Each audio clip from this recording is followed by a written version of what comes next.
Hi, I'm Scott, the CEO at Angus Australia. This is just a brief message to encourage each of our members to go to our website or go to the Angus Weekly for the link and fill out our member survey, which is open till the end of the month. This year, through 2022, we're developing with the Board of Directors a new 5-year strategic plan for the breed going forward. We've had 11 Have You Say workshops around Australia and New Zealand, and we had a great attendance at those. We really thank you for coming along and presenting whatever information that you would have liked at the time. We got some great insights from that.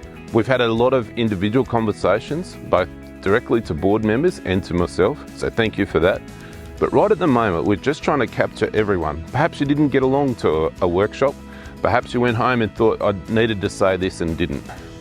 We've got 3,700 members that are part of Angus Australia. We'd like to hear from as many members as we possibly can.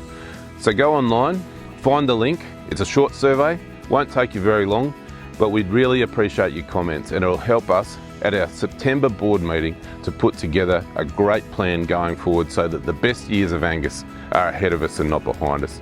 Thanks so much for your time.